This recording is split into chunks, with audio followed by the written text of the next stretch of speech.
자, 여러분 이어서 보도록 하겠습니다. 기본서 127페이지 보시면요. 기본서 127페이지 공업원 과세표준인데 별표 3개 하셔야죠. 시험에서 과세표준과 세율은 중요한데 특히 과세표준 중요합니다. 여러분 펴놓으시고 어떤 얘기인지 한번 보겠습니다. 우리가 세금 계산은 어떻게 하냐면 이렇게 해요. 세금 계산은 과세표준이라는 거, 과표라는 게 결정이 되면 과세표준이요. 그러면 곱하기 세율 해가지고 법에 정해진 세율을 곱해서 우리가 뭘 구하냐면 산출세액을 구하잖아요. 그래서 지방세나 국세나 세금 계산은 다 이렇게 합니다. 과표 결정되면 법에 정해진 세율을 곱해서 산출세액 구합니다. 그래서 우리가 조세 총론에서 배운 것이 이 과세표준이 가액이나 금액으로 표시되는 세금을 우리가 종가세, 과세표준이 수량, 면적, 건수 등으로 표시되면 종량세 그랬습니다. 그랬을 때, 자, 과세표준이라는 것은 세금을 계산하는데 기초가 되는 가액이나 수량 등을 말할 때요. 이 과세표준이 취득세 같으면 과세표준이 뭐냐면 취득가액이에요. 취득가액. 내가 그 부동산을 뭐 1억 원에 취득했다? 그럼 취득한 가격 1억 원 곱하기 세율이에요. 그 다음에 등록면허세는 과세표준이 부동산 가액이에요. 부동산 등기할 때 등기하는 부동산 가액을 과세표준으로 해요. 근데 등록면허세는 나중에 배우겠지만 채권 금액이나 건수 같은 게 과세표준이 되기도 합니다. 자, 어떻든 간에 부동산 등기할 때 부동산 가액. 또 재산세는 과세표준이 재산가액이에요. 그 보유하는 재산가액에 세율을 적용합니다.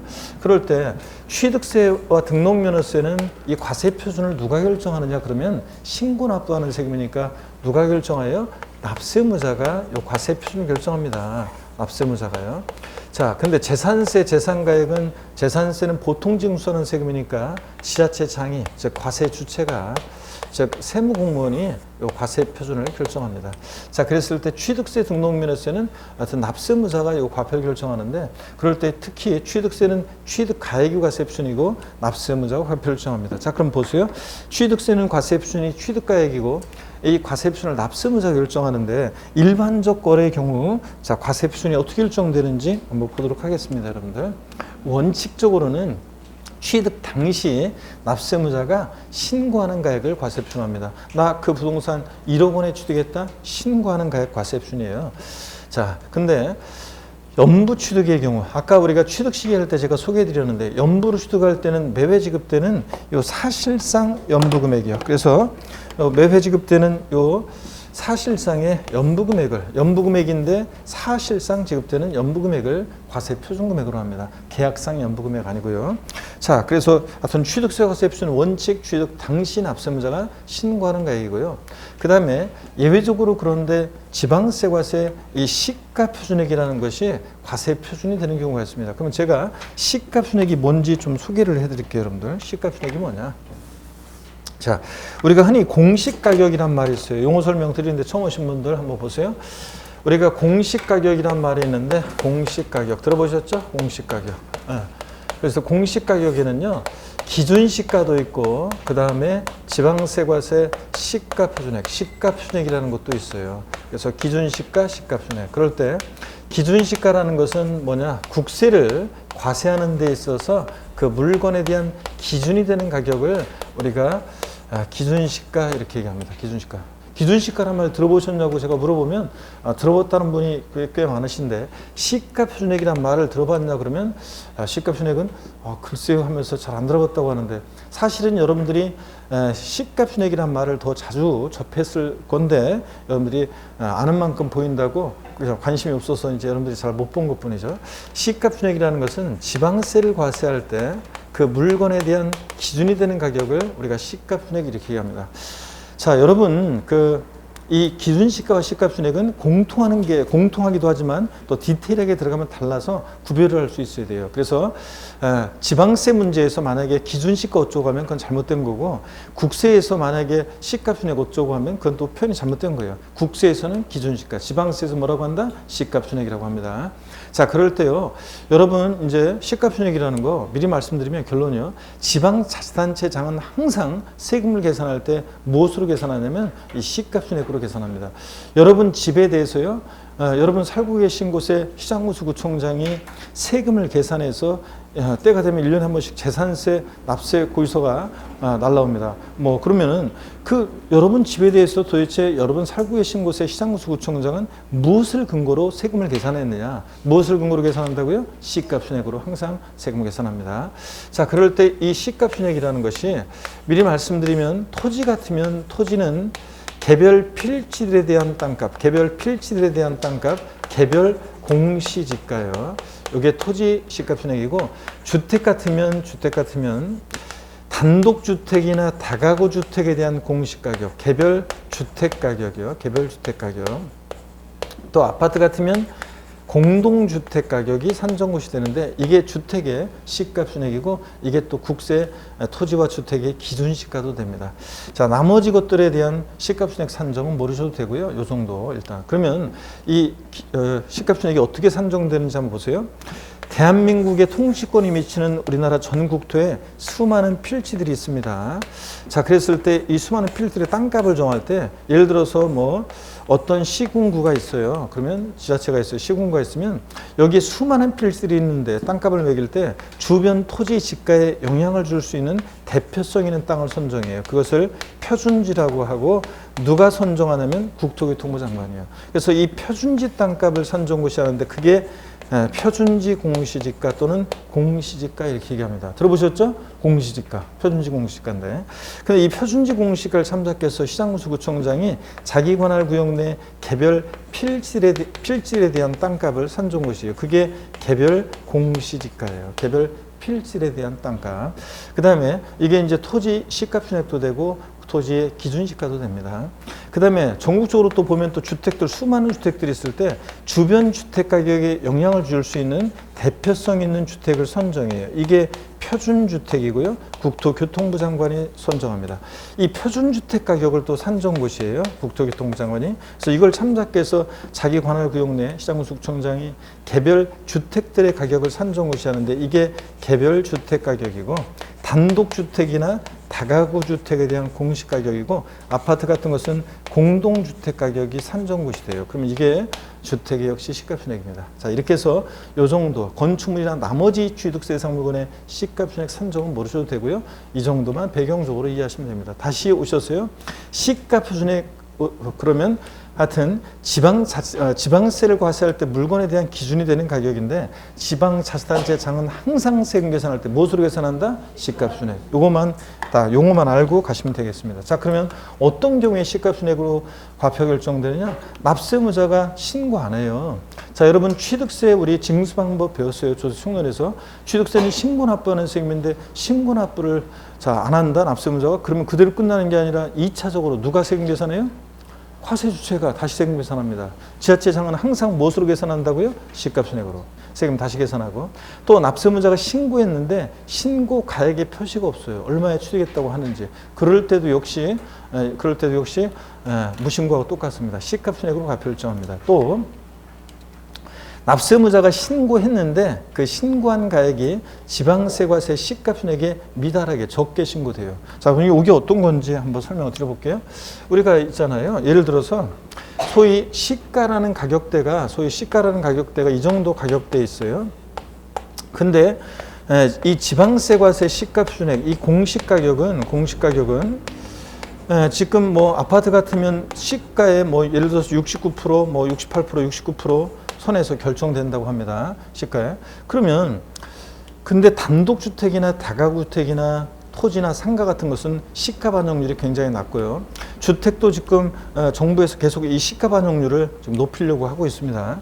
근데 납세무자가 취득했다고 신고한 가액이 시가순액보다 낮게 신고가 돼요. 그러면 객관적인 입증이 없는 한은 과세당국에서는요, 뭐야 이거 시가에 69% 뭐 68% 뭐 이 선에서 시가순액이 산정고시 되는데 이거보다 더 낮게 신고해? 그러면 객관적 입증이 없는 한은 불성실 신고했다고 봐서 지자체장이 다시 과표 결정합니다. 신고한 가액 시가순액보다 적게 미달하게 신고됐다? 그럼 무엇으로 지자체장이 다시 세금 계산한다? 시가순액으로.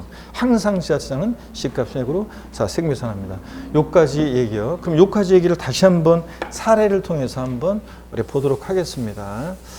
예를 들어서 있잖아요. 사례를 통해서 다시 한번 보면, 갑이라는 사람과 을이라는 사람이 부동산을 거래를 하는데, 자, 이 부동산에 대한 지방세 과세 시가 표준액이 예를 들어서 1억 원이에요.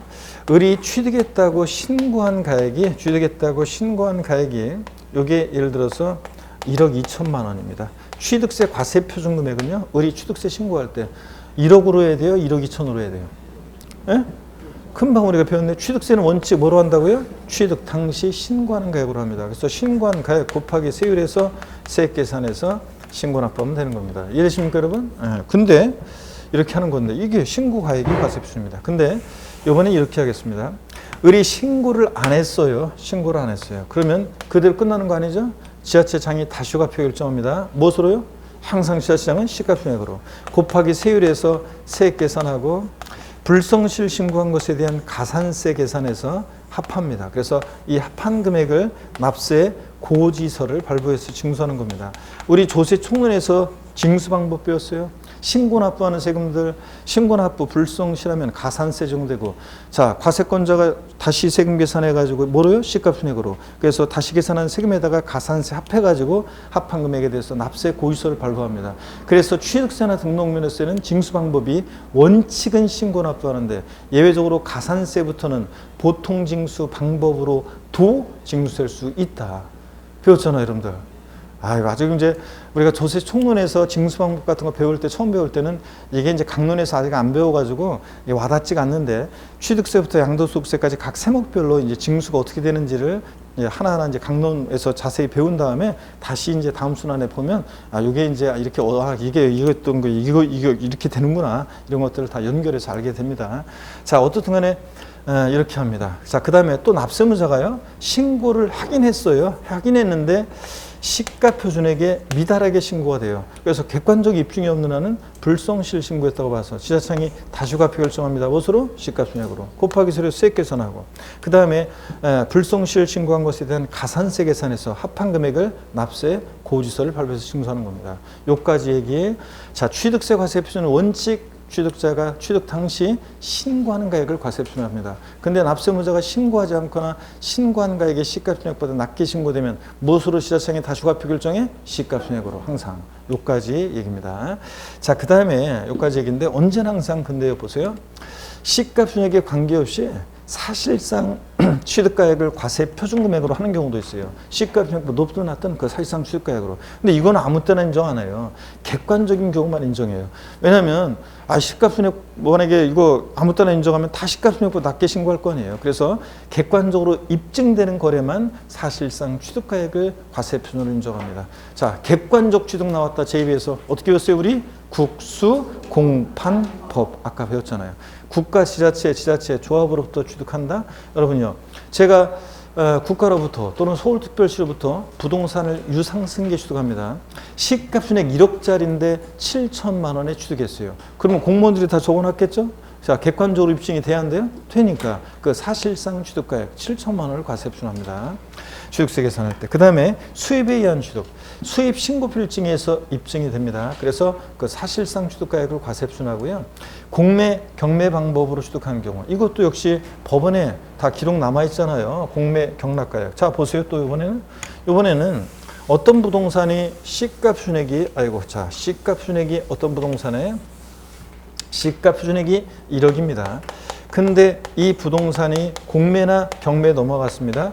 그 경락된 가격이, 경락가액이 만약에 8천만 원입니다. 취득세 과세 표준 금액은 얼마로 해야 되는 거? 얼마를 과세 표준해야 돼요? 자, 경락가액 입증이 되잖아요. 이건 객관적으로. 그러니까 시가표준액이 미달하더라도 이 경락된 가액 8천만 원을 과세 표준합니다. 사실상 취득가액으로 해서.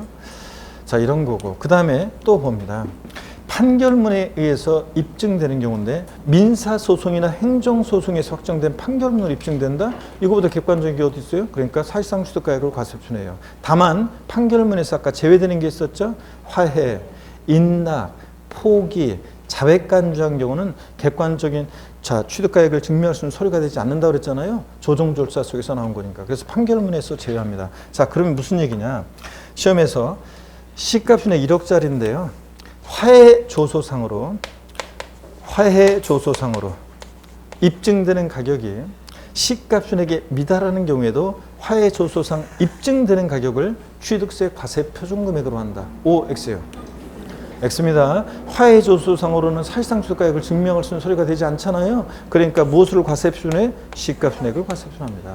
이런 얘기입니다, 여러분. 자, 그 다음에 법인장부로 입증되는 경우, 법인이 계약의 일방 당사자면 그 법인의 법인장부로 입증되는 경우에 그 역시 사실상 취득가액을 과세표준합니다. 그러면 제2에서 객관적 취득 나왔다 그러면 국수, 공판, 법의 경우는 사실상 취득가액을 과세표준합니다. 시가표준 관계없이. 근데 아까 취득세 취득 시기에서 계약사와 상관없이 사실상 잔금 지급일을 취득 시기로 하는 객관적 취득은 국수, 공판, 법이었는데 과세표준에서는 하나가 더 들어가요.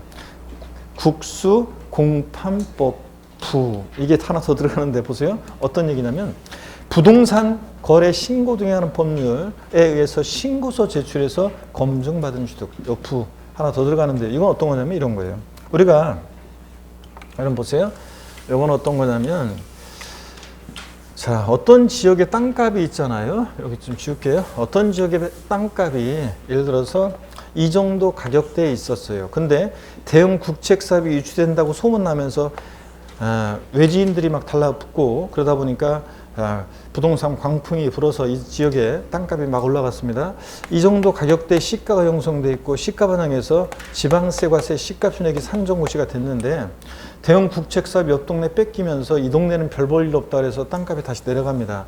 시가순액보다 더 낮은 가격대 거래가 있었고요. 공인중개사가 거래를 중개했고 신고서 제출해서 관계당국에서 검증을 받습니다. 관련 법령에 따라. 네, 맞아. 이 지역 대형 국책사업 유치된다고 소문나서 땅값 한참 올랐을 때를 반영해서 시가순액 산정고시 되는데 지금 무산돼서 땅값이 더 내려갔을 것이다. 검증받은 경우에는 이 신고한 가액을요. 사실상 취득가격으로 해요. 여러분 사실상 취득가격으로 한다. 이 말 속에는 시가표준액에 관계없이 이 말이 숨어있다고 생각하시면 돼요. 시가표준액에 관계없이 높든 낮든 그 사실상 취득가액을 취득세 과세표준금액으로 합니다. 그래서 다시요. 부동산 거래 신고 등에 하는 법률에서 신고서 제출해서 검증받은 취득의 경우는 그 신고한 가액을 사실상 취득가액으로 하고 그 말은 이 가격을 과세표준금액으로 합니다. 시가표준 관계없이. 자, 그래서 사실상 취득가액을 과세표준하는 객관적인 취득 나왔다. 머리 글자를 따서 국수, 공판, 법, 부 마지막에 보셔야 됩니다. 이게 취득시와 달리 하나 더 추가됩니다, 여러분. 이런 얘기예요. 자, 그러면 교재를 일단 한번 보겠습니다, 여러분. 127페이지입니다. 127페이지 맨 아래 보니까 05번 과세표준 본문은 그냥 읽어보는 거예요. 취득세 과세표준은 취득세를 계산하기 위한 기초가 되는 과세물건의 가액이다. 취득세는 납세무자가 신고 납부하는 조세이므로 납세무자가 취득 당시 신고하는 가액으로 하며 원칙이며 예외적으로 시가순액 또는 사실상 취득가액을 과세표준한다. 일반적인 과세표준 보겠습니다. 원칙 제목 고기 비추려 취득 당시 신고한 가액 비추려 127페이지 맨 아래 원칙 취득상 신고 가액 비추리고 본문도 비추입니다. 취득세 과세표준은 취득 당시 가액으로 한다 밑줄. 이때 취득 당시 가액은 뭐냐 또 밑줄이요. 취득자가 신고한 가액을 말합니다. 그래서 합쳐가지고 취득세 과세표준은 원칙적으로 취득 당시 뭐요? 신고하는 가액을 과세표준합니다. 나 얼마에 취득했다 신고하는 가액. 자, 다만 연부로 취득하는 경우에는 연부금액 밑줄 그리고 매회 사실상 지급되는 금액 그 밑줄이고 사실상에다가 돼지꼬리 땡야에서 계약상 X요. 매회 계약상 지급되는 금액이다. 연부금액이다. 그럼 틀려요. 아까 말씀드렸다시피 계약서상으로는 연부금액 지급하기로 한 게 올해 10억이었는데 실제는 8억 지급되면 8억 원. 사실상 지급되는 금액을 말하고 취득금액에 포함되는 계약보증금을 포함합니다. 넘어가시면요. 128페이지. 자, 예외적으로 시가순액이 과세표준되는 경우요. 자, 취득세 과세표준은 원칙적으로 취득자 신고 가액에 의한 것이 원칙이지만 예외적으로 밑줄입니다. 신고 또는 신고 가액의 표시가 없거나 그러니까 신고거나 또는 신고서에 신고 가액의 표시가 없거나 또 신고 가액이 시가순액보다 적을 때는 그 시가순액으로 한다 밑줄자예요. 이해되십니까 여러분? 자, 불성실 신고했잖아요 납세무자가. 그럼 지자청이 다슈가표 결정하는데 항상 무엇으로 결정한다? 시가순액으로. 그 얘기고. 그 다음에 심학습의 시가순액이 쭉 나오는데 자세한 거 필요 없고 지금 여러분들이 시가순액 그러면 지방세를 과세할 때 물건에 대한 기준이 되는 가격이다. 지방자치단체장은 항상 세금 계산할 때 무엇으로 계산한다? 시가순액으로 계산한다. 또 토지는 개별 공시지가, 주택은 개별 주택 가격이나 공동주택 가격이 주택의 시가표준액이다. 이 정도만 딱 아시면 되고요. 나머지 보충학습에 보면 건축물 등에 대한 시가순액 결정 쭉 해가지고 나오는데 이런 거 다 참고입니다. 넘어갑니다. 자, 어디를 보시냐면 129페이지 3번 특례 사실상 취득가액 또는 연부금액이 과세되는 경우 봅니다. 다음의 취득이요. 가로를 일단 생략하고 그 아랫줄 두 번째 줄 끝에 대해서는 신고 또는 신고가액의 표시가 없거나 그 신고가액이 시가순액보다 적을 때도 불구하고 항상 사실상 취득가액 또는 연부금액을 과세 표현하는 경우가 있습니다. 한 장 넘기셔서 보니까 어떤 경우냐? 130페이지 동그라미 1번 국가지자체, 지자체, 조합으로부터 취득 국외 동그라미, 외구로부터 수입에 의한 취득 수의 동그라미, 공매 방법에 의한 취득 공의 동그라미, 판결문 판의 동그라미, 법인장부 법의 동그라미에 따라 취득가액이 증명되는 취득. 5번 부동산 거래 신고 등에 관한 법률 부의 동그라미 신고서에 취해서 검증받은 취득이요. 자, 그래서 머리 글자를 따서 사실상 취득가액을 과세 표현하는 객관적인 취득 어떻게 외운다? 과세 표현에서는 국수 공판법 부 들어가야 돼요. 이거 절 안 봤는데 여러분들이. 자, 그 다음에 다시 그 시막습 시막습에서 판결문 등에서 1번이요. 판결문이란 민사소송 및 행정소송에 확정된 판결문을 말하며 여기 비춥니다. 화해, 포기, 인락, 자백간주한 경우는 제외한다. 밑줄. 객관성 없다고 그랬죠? 판결문 제외하고. 자, 그 다음에 다시 앞으로 갑니다. 여러분들. 다시 129페이지를 펴놓으시고 여기를 보세요. 국수공판법 부, 지금까지 우리가 외워서 머리 글자를 따서 객관적 취득 위에 봤던 국수공판법 부의 경우에는 과세 표준을 신고 또는 신고가액의 표시가 없거나 그 신고가액이 시가순액보다 적을 때에도 불구하고 언제나 사실상 취득가액 또는 연부금액으로 한다고 했습니다. 그런데 다만 증여기부 기타 무상취득의 경우와 소득세법정에 따른 양도소득의 부당행위 계산 부인 규정에 따른 거래로 인한 취득은 자 사실상 취득가액에서 제외한다고 그랬습니다. 그럼 이게 무슨 얘기냐? 자, 그럼 여기까지 우리가 지금까지 배운 내용을 간단하게 제가 그 과세표준 구조를 잠깐 소개를 해드리면 이렇습니다. 과세표준 구조가 어떻게 된 거냐면 자 일반적 거래의 경우에 일반적 거래의 경우에 취득세 과세 표준 결정 원칙적으로 취득세 과세 표준은 원칙 취득 당시 납세 의무자가 취득 당시 신고하는 가액으로 합니다. 신고 가액으로. 근데 예외적으로 지방세 과세 시가 표준액이 과세 표준이 되는데 어떤 경우에 그렇냐? 납세 의무자가 신고하지 않거나 무신고 또는 신고서에 가액의 표시가 없거나 또는 납세 의무자가 신고한 가액이 지방세 과세 시가 순액보다 적게 신고되는 경우 이런 경우에 우리가 시가 순액을 과표 결정하고 그 다음에 언제나 항상 특례가 있었는데 시가 순액보다 높든 낮든 사실상 취득가액을 과세 표현한 경우가 있는데 아무 때나 인정하지 않고 객관적인 취득 어떤 경우 국, 수, 공, 판 그 다음에 법, 부입니다 여러분. 자 국수 공판법 부의 경우에 그렇다고 했습니다. 자, 그래서 이런 경우요. 국가, 지자체, 조합으로부터 취득하거나 수입에 있어 취득하거나 공매, 경매 방법으로 취득하거나 판결문에서 입증되거나 법인장부로 입증되거나 부동산 거래 신고 등에 관한 법률에서 신고 제출한 경우요. 물론 판결문에서 단 화해, 그 다음에 인락, 포기, 자백간주한 경우는 어떻게 한다? 제외하고요. 자, 이 얘기예요. 지금 취득세 과세 결정 핵심은. 그런데 다만 이 사실상 취득가액에서 제외되는 경우가 있어요. 이 사실상 취득가액에서 제외되는 경우가 있는데 자, 어떤 경우에 사실상 취득가액에서 제외가 되느냐? 자, 그러면 우리가 금방 봤는데 두 가지가 있어요. 하나는 두 가지가 있는데 이게 자, 두 가지가 있는데 무상취득의 경우하고 그 다음에 무상취득의 경우와 부당행위 계산 부임 규정에 의한 취득인데 요거는 나중에 양도소득세에서 심화 과정에서 배워야 되는 건데 살짝 한번 말씀만 드려볼게요.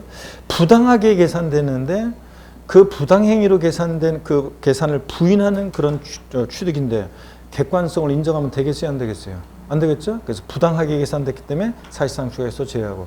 그 다음에 무상취득의 경우도 제외한다고 했는데 이 무상취득의 경우는 보세요. 제가 국가나 지자체로부터 법인으로부터 부동산을 무상으로 취득했어요. 그럼 사실상 취득가액은 얼마예요? 빵원. 빵원 곱하기 세로면 산출색 다시 빵. 그러면 무상취득은 취득세를 안 내느냐? 취득세는 유상무상을 불문하고 과세가 된다고 그랬잖아요. 그럼 무상취득은 어떻게 할 것이냐? 자, 무상취득은 사실은요. 사실상 취득가액에서 제외한다. 이거는 법령이 있어요. 무상취득은 사실상 취득가액에서 제외한다. 이건 법령이 있는데 자, 그러면 상속 증여받았어요, 여러분들이? 그때 취득세를 신고할 때 어떤 가격으로 신고를 해야 되는지는 법의 규정이 없어요. 그래서 우리가 이제 해석상 보세요. 참고적으로 무상취득의 경우 상속 증여 등 무상취득했을 때 취득세 과세 표준은 어떤 거로 하느냐? 법의 규정이 없어서 이 해석상 이 규정을 준용해서 해석상 어떤 문제집 보면 원칙 신고하는 가액으로 한다. 예외적으로 신고거나 신고한 가액 시가순액 미달하면 시가순액으로 한다. 이렇게 되어 있어요. 다 맞아요. 어떤 문제집 보면. 근데 여러분이 부동산을 증여받았어요? 상속받았어요? 우리가 취득세 신고할 때 있잖아요. 취득세 신고할 때 시가순액보다 높게 신고하겠습니까? 아니잖아요, 여러분들. 그래서 판례나 실무에서는 우리가 상속 증여받았다 부동산을 그러면 시가순액으로 취득세를 신고하고 있습니다. 그래서 어떤 문제집 보면 상속 증여 등 무상취득의 경우 취득세 과세 표준은 시가표준액으로 한다. 그리고 또 맞다고 돼 있고. 그러니까 이게 중구난방이에요. 그러니까 우리 민법하고 달리 민법은 무조건 판례가 중요하지만 판례 또 특강도 하지만 우리 세법은 법의 규정이 있어야지. 일단 판례는 일단 뒷전이고. 자, 그래서 요 규정은 그러니까 무상취득했을 때 문제집에는 뭐 원칙 신고하는 가액으로 한다. 신고 없거나 시가순액 미달하면 시가순액으로 한다. 뭐 이런 식으로 돼 있지만 실전에서는 나오겠어요, 안 나오겠어요? 나온 적이 없어요. 왜냐? 법의 규정이 없는데 그걸 출제하면은 그 논란이 되잖아요. 그래서 실무적으로는 무상취득의 경우는 시가순액으로 판례 때는 시가순액으로 취득세를 신고한다. 근데 요거는 그래서 시험에 안 나올 거고 이거는 나옵니다. 시험에서 우리가 국가나 지자체로부터 법인으로부터 부동산을 무상으로 취득한 경우 그 사실상 취득 가격을 취득세 과세 표준 금액으로 한다. 그럼 X의 사실상 취득가액에서 어떻게 한다? 제외됩니다. 그래서 요거만 잘 기억해요. 무상취득은 사실상 취득에서 제외한다. 요거는 시험에 나온다는 거. 그거만 잘 기억합니다. 유상승계 취득일 때가 국수공판법 아싸 사실상 취득가액으로 하는 거예요, 여러분들. 그거만 주의합니다. 유상인지 무상인지를 잘 보셔야 돼요. 자, 그러면 됐습니다. 자, 그러면 여러분들 교재 129페이지 하단에 특례 사실상 취득가액 연부금액에서 다음의 취득 가로 거기 밑줄입니다. 가로에 증여기부 그 밖에 무상취득 밑줄 그리고 그 아래줄 가로 부당행위 계산 부인 규정에 따른 거래로 인한 취득은 제외한다 밑줄 차기요. 그래서 사실상 추가해서 무상취득과 부당행위로 계산됐을 때는 사실상 추가해서 제외합니다. 밑줄이고 그 다음에 넘어갑니다. 130페이지 핵심 요약 과세표준 비교가 나오고 또 130페이지 맨 아래 심화학습 무신고 및 허위신고의 경우 취득세 과세 표준 나와 있죠. 요 맨 마지막 거를 좀 한번 설명을 드리려고 그래요. 여기를 한번 보세요, 여러분들. 요거는 시험에서 요거는 작년에 여기에 신설된 규정인데 제가 심화 과정을 할 때 이 배경적인 것을 조금 더 설명을 자세히 드릴게요. 근데 오늘은 결론만 한번 눈에 익혀두고 갔다가 배경적인 것을 다음에 한번 배워보도록 하겠습니다. 여기 보세요. 부동산 거래 신고 등에 관한 법률 규정에 따른 신고서를 제출해서 검증받은 취득의 경우는 객관성이 있다고 봐서 그 국수공판법 사실상 취득가액을 과세 표준합니다. 그죠? 그래서 어떤 사람들이 부동산을 거래했는데 매수인 을 입장에서는 부동산 거래 신고에 관한 법률 신고 제출해서 검증받은 취득이라고 그래가지고 그 사실상 취득가액을 해서 취득세를 신고했어요. 자, 그랬는데 나중에 매도인 갑이란 사람이 관할 세무서에 뭘 신고한 게 있는데 그래서 그 관할 세무서장이나 지방국세청장으로부터 지자체에 통보한 게 있어요. 그래서 통보받은 자료로 봤더니 또는 부동산 거래 신고 등에 관한 법률에 따라 조사를 제대로 요번에 검증을 제대로 해봤더니 그 확인된 금액이 있어요. 그럴 때 이 사실상 취득가액이 이 확인된 금액보다 적은 경우에는 그 확인된 금액을 과세 표준합니다. 그래서 포인트는 이 확인된 금액으로 한다는 거. 이게 포인트입니다. 여러분 그래서요. 확인된 금액으로 한다. 이게 포인트인데 시험에서 바꾼다? 뻔하죠, 여러분. 부동산 거래 신고라는 법률에서 신고 제출에 검증받은 취득의 경우 그 사실상 취득가액이 관할 세무서장으로부터 통보받은 자료에 의해서 확인된 금액보다 적은 경우에도 그 사실상 취득가액을 취득세 과세 표준으로 한다. 이렇게 바꾸겠죠? 아니고 뭐로 한다? 확인된 금액. 항상 그래서 여러분 그냥 확인된 금액만 딱 머릿속에 기억해요. 뭐로 한다? 확인된 금액. 네. 요거 실무적으로 보면 이 검증이 있잖아요. 이게 그냥 형식적으로 해요. 이게 부동산 거래 신고 검증받은 취득 이게 대개는 그냥 형식적으로 그냥 이렇게 되기 때문에 나중에 이걸 제대로 조사해 봤을 때 또는 관할 세무장으로부터 통보받은 자료에서 확인된 금액보다 적으면 확인된 금액으로 합니다. 예전에는 이미 이 결정이 돼서 신고가 됐었기 때문에 이걸 뒤늦게 나중에 어떻게 할 수가 없었었는데 지금은 이제 나중에 사후적으로라도 이렇게 확인해 가지고 세금을 다시 이제 추징하겠다 뭐 그런 얘기입니다. 이게 그래서 작년에 나온 신설된 규정인데 요거 확인된 금액만 한번 눈여겨 봐놓고 갑니다. 그럼 다음에 또 배경적인 걸 좀 설명을 드릴게요. 제가 다음 시간에.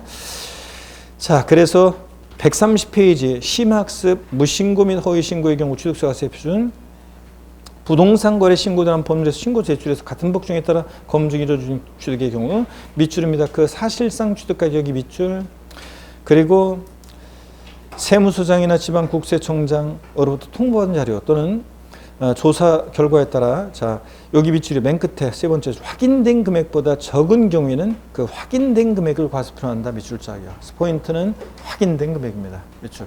예? 맨 마지막 여기 노란색으로 된 부분만 밑줄 그러시라고요. 그 사실상 취득가액이 이런 것들에 따라 확인된 금액보다 적은 경우에 확인된 금액을 과세 표준한다. 제가 노란색으로 되어 있는 요것만 밑줄 거예요. 요 부분만. 예? 거기.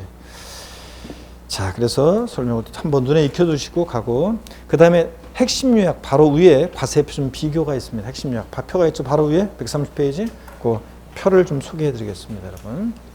자, 힘내시고 어떤 얘기냐면 일반적 거래의 경우하고요. 부동산 거래 신고 등에 관한 법률에 따라서 신고 제출해서 검증받은 취득의 경우 비교 한번 해보겠습니다. 취득 시기는 둘 다 똑같아요. 유상 취득의 경우 둘 다 계약상 자금질이에요. 이거 객관성 있다고 그래서 한때 사실상 자금질로 했더니 헷갈린다고 부동산 거래 신고 등에 관한 법률에서 신고서에 제출해서 검증받은 취득도 취득 시기는 다 계약상 자금질입니다. 개인간 거래 국수공판법을 제외하고서는. 근데 과세 표준에서는 차이가 나요. 일반적 거래의 경우는 납세문자가 신고한 가액과 지방세 과세 시가표준액 비교해서 둘 중 큰 금액을 과세 표준합니다. 이 표현이 시험에 나온 적도 있었는데 잘 보세요. 이 표현이 시험에 나온 적도 있는데 이런 거예요.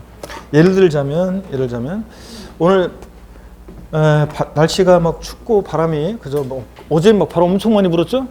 거의 막 태풍급 바람이 막 불어가지고 피해도 입고 그러신 분들 많은데 보니까 저도 어제 보니까 바람이 그냥 장난이 아니더라고요. 그래서 그 패딩 점퍼 같은 거 이런 거 집어넣었다가 이제 봄이겠지 이제 그래가지고 이제 집어넣었다가 그거 다시 웬일이냐 다시 꺼내서 입고 그랬는데 자 여러분 그래서 그런가 바깥에는 춥고 그 다음에 안에는 그 사람들의 열기 때문에 안에는 따뜻하고 그러니까 사람이 그냥 이런 환경은 졸기에 그렇다가 또 강의도 또 막 그냥 이런 강의 같은 거 들을 때 막 이럴 때는 졸기에 딱 최적화된 환경입니다. 극복하는 방법은 딴 거 없어요. 불굴의 의지로 이걸 견뎌내야지 뭐 그렇지 않으면 이건 뭐 졸음 뭐 그냥 웬만한 의지로는 쫓아낼 수가 없어요 막. 그러니까 불굴의 의지로 이겨내시고 여기 봅니다 여러분들. 자 여기 보시면 어떤 얘기냐면 요 얘기가 어떤 얘기냐면 자 신고가액과 지방세과세 시가표준액을 비교해 보면 자 납세문자가 신고한 가액이 1억인데 지방세과세 시가표준액이 1억 2천이에요. 그럼 취득세 과세 표준은 일반적으로 어떤 거로 한다고요? 예? 신고가액이 시가표준액이 미달하면 뭘 과세 표준합니까? 시가표준액으로 합니다. 근데 이번에는 신고한 가액이 1억 3천이에요. 시가표준액이 1억이에요. 그러면 취득세 과세표준은 뭐로 합니까? 취득세는 원칙 취득 당시 신고하는 가액으로 하잖아요. 그러니까 결론, 자, 신고가액과 시가표준 둘 중, 자, 일반적 거래는 뭘 과세표준한다? 큰 금액으로 합니다. 이 표현이 시험에 나온 적도 있어요. 그래서 둘 중 큰 금액을 과세표준 금액으로 합니다. 둘 중 큰 금액.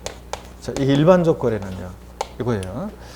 자, 근데 부동산 거래 신고 등에 관한 법률에 의해서 신고 제출해서 검증받은 취득은 그 신고한 가액이 시가표준이 미달하더라도 검증받은 경우에는 이 신고가액을 사실상 취득가액으로 합니다. 그래서 국수공판법 부동산 거래 신고 등에 관한 법률에 의해서 검증받은 취득은 그 사실상 취득가액으로 합니다. 신고가액을. 여기서 말한 신고가액은 이거하고 다른 거예요. 여기서는 검증받은 가액이기 때문에 사실상 취득가액을 과세표준하고, 여기서는 일반적 거래는 신고가액과 시가표준액 둘 중 큰 금액을 과세표준하고, 차이점 한번 비교하고 갑니다. 자, 그러면 131페이지 기본서 문제를 한번 풀어볼게요. 확인 예제 문제를. 131페이지. 취득세 과세표준에 대한 설명이 다 틀린 거 그랬습니다. 1번, 취득세 과세표준은 취득 당시 가액으로 한다. 그렇죠? 다만 연부로 취득할 때는 연부 금액으로 한다. 이때 취득 당시 가액이라는 것은 취득자가 신고한 가액이 한다. 그렇죠? 나 얼마나 취득했다. 신고하는 가액이 원칙이잖아요. 2번은 우리가 다음에 자세히 다음 순환을 배울 건데, 국수공판법 사실상 취득가액을 과세표준할 때 이 사실상 취득가액이 뭐냐 한번 그냥 읽어두면 되는데, 과세 대상 물건의 취득 시기를 기준으로 그 이전에 해당 물건을 취득하기 위해서 거래 상대방 또는 제3자에게 지급하였거나 지급할 일체 직접 간접 비용을 우리가 사실상 취득가액으로 하고, 다음 순환에 이 사실상 취득가액에 포함하는 것 포함하지 않는 것을 우리가 이제 자세히 배우게 됩니다. 오늘은 의의만 알고 그냥 지나갑니다. 3번이요. 부동산 거래 신고에 대한 법률에 의해 신고서를 제출하고 동법중에 따라 검증이 이루어진 취득은 사실상 취득가액을 과세표준한다. 국수공판법 맞잖아요. 사실상 취득가액. 4번, 납세무자가 무신고한 경우에는 시가표준액을 과세표준한다. 맞잖아요. 신고했거나 신고한 가액 시가표준액보다 적게 신고되면 지자체장이 다시과표 결정해 무엇으로? 시가표준액으로. 5번, 법원에서 작성한 화해 인락조서는 취득가액이 입증되는 서류이므로 그 조서상 취득가액이 과세표준이 된다. 그래요? 법원에서 작성한 화해 인락조서는 취득가액이 입증되는 서류이므로 무조건 틀렸습니다. 예, 화해, 인락, 포기, 자백 간주한 경우는 객관성이 있어요, 없어요? 없다고 그랬잖아요. 아까 판결문에서 제외했잖아요. 조정 절차 속에서 나온 거니까. 사실상 취득가액을 입증할 수 있는 서류가 되지 않고, 그래서 이 조소상의 가액이 시가표준액에 미달하면 뭘 과세표준한다? 시가표준액을 합니다. 자, 그래서 5번이 틀렸습니다. 그리고 심학습 사실상 취득가액 범위에 관한 것은 우리가 심화 과정에서 배울 거예요. 오늘 넘어갑니다. 자, 어디로 가시냐면 132페이지 맨 하단에 이 간주 취득 등에 대한 과세표준 있죠? 여기를 한번 보겠습니다. 자, 이것도 여러분이 간주 취득 등에 대한 과세표준 편하게 한번 보시면 되는데, 일단 설명을 한번 들어보세요, 여러분.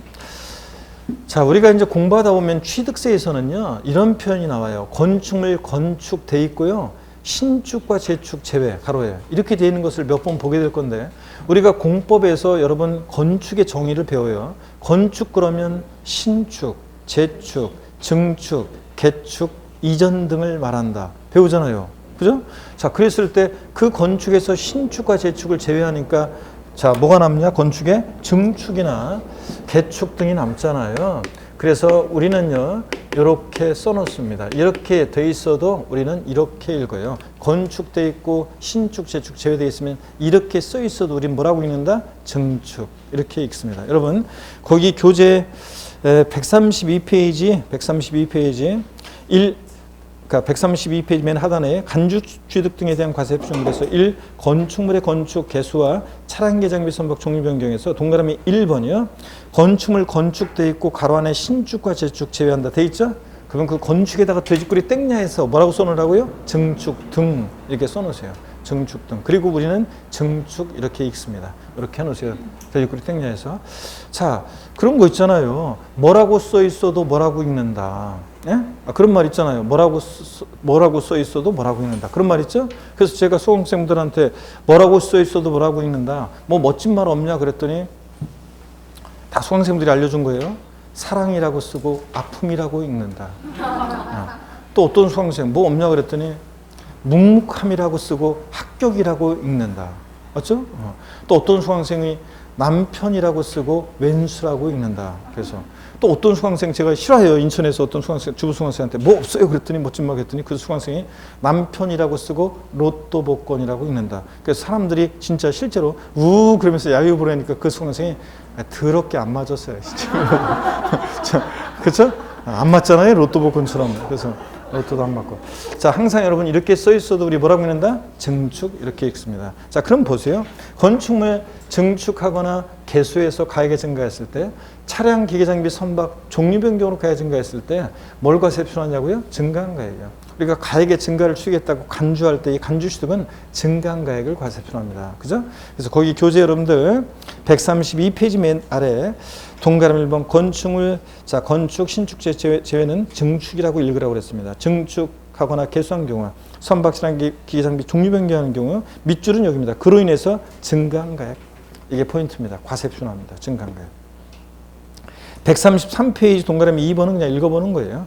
이 경우 증가가액이란 취득자 신고가액이 원칙이다. 다만 신고 또는 신고가액 표시가 없거나 그 신고가액 시가편액보다 적으면 시가편액으로 하고요. 그 다음에 심학습 보니까 건축물의 과세 표준이 나오잖아요. 자, 이게 이제 여기 이 표에 있는 이건데요. 여러분 보세요. 우리가 신축과 재축은 원시 취득이잖아요. 원시 취득의 경우 여러분이 건물 지었어요. 신축했어요. 그럴 때 취득세 과세 표준은 건축비요. 건축에 소요된 일체 비용, 건축비를 과세 표준해요. 건축에 소요된 비용을. 근데 증축이나 개축, 지방세법상의 개수의 경우, 그래서 가액의 증가가 있을 때 가액의 증가를 취득했다고 간주하는 간주 취득의 경우는 뭘 과세 표준하냐? 증가한 가액이요. 자, 간주 취득은 증가한 가액입니다. 원시 취득은 건축에 소요된 비용이고요. 비교해서 알아두시면 되겠습니다. 자, 그 얘기가 나와 있고요. 그래서 요거 여러분들이 심학습 표의 별표시하고 알아두시고 2번 토지 지목 변경입니다. 토지 지목을 사실상 변경한 경우에는 역시 밑줄입니다. 그로 인해서 증가한 가액을 과세 표준한다. 밑줄이고 포인트는 증가한 가액입니다. 밭에서 대로 지목을 변경해요. 1억이었는데 5억이 됐어요. 그 증가한 가액 4억 원. 그 증가한 가액을 과세 표준합니다. 이때 두 번째 줄 토지 지목 변경에 대한 과세 표준은 토지 지목이 사실상 변경된 때를 기준으로 해서 동그라미 아래 1의 가액에서 2의 가액을 뺀 가액으로 한다. 즉 지목 변경 전과 후에 시가편액 차액을 말하는 건데요. 다만 여기 밑줄입니다. 판결문 법인장부로 토지 지목 변경에 든 비용이 입증될 때는 그 비용으로 한다. 밑줄 차액입니다. 자, 그러면 동그라미 1번은 지목 변경 이후의 시가편액이고 동그라미 2번은 지목 변경 전의 시가편액. 자, 그래서 요거 차액을 증가한 가액으로 한다는 얘기입니다. 이 지목 변경의 경우에 그 표 있잖아요. 여기다가 별 표시를 해놓습니다. 그럼 여기 어떤 얘기인지 한번 보겠습니다. 자, 지목 변경의 경우에는 증가한 가액을 과세 표준하는 거예요. 지목 변경은 증가한 가액을 과세 표준하는데 그랬을 때 증가한 가액이요. 증가한 가액 과세 표준인데 증가한 가액이라는 것은 지목 변경 전과 후에 시가편액 차액을 말합니다. 자, 그러면 여러분요. 자, 근데 판결문이나 법인장부에 의해서 지목병이 든비용 입증될 때는 그 든비용으로 한대요. 그럼 이게 어떤 얘기인지 사례를 통해서 한번 보겠습니다. 자, 이런 얘기예요. 예를 들어서 여러분요. 예를 들어서 자, 이런 얘기입니다. 개인이 지목을 변경합니다. 자, 개인이 밭에서 대로 지목을 변경해요. 그랬을 때 지목 변경 전에 시가편액이 지목 변경 전에 시가편액이 1억. 지목 변경 후에 시가편액이 5억이 됐습니다. 그러면 이렇게 가액의 증가가 있을 때 그 가액의 증가를 취득했다고 간주해서 취득세부가 되는데 과세 표준은 이 증가한 가액 얼마요? 4억 원을 과세 표준한다는 얘기입니다. 지목 변경 전과 후에 시가편액 차액이요. 근데 이건데 이번에는 이렇게 하겠습니다. 이번에는 A라는 법인이 지목을 변경합니다. 밭이었는데 공장 용지로 지목이 변경됩니다. 자, 그랬을 때 지목 변경 전에 시가편액이 1억, 지목 변경 후에 시가편액이 5억이 됐습니다. 단 근데 이 법인이 지목 변경하는데 든 비용이 지목 변경하는데 든 비용이 예를 들어서 1억 2천만 원입니다. 자, 그러면 그리고 이 지목 변경의 든 비용이 이 법인의 법인장부에서 입증되는 경우입니다. 취득세 과세 표준 금액은 얼마인가? 얼마예요? 예? 뭘 고민을 해요. 어떤 수강생분은 2억 8천이요. 그래서 왜요? 그랬더니 이 증가한 가액에서 증가한가액 4억에서 비용 1억 2천 뺀 2억 8천이요. 너무 앞서가면 안 돼요, 세법은. 아니고 판결문이나 법인장부에서 지목비용이 든비용이 입증될 때 뭘 한다고요? 든비용을 합니다. 일반적으로는 증가한 가액이고요, 취득세 과세 표준은. 근데 이렇게 판결문이나 법인장부로 지목비용이 든비용 입증될 때 뭘 한다? 든비용을 합니다, 여러분들. 이렇게 해서 더 깊은 생각하지 말고 결론만 딱 골라내면 돼요, 우리는. 자, 이렇게 해서 일반적인 경우는 증가한 거예요. 판결문이나 법인장부로 입증될 때는 지목비용이 든비용이다. 그래서 이 표에다가 또 역시 별표시하고 알아둡니다.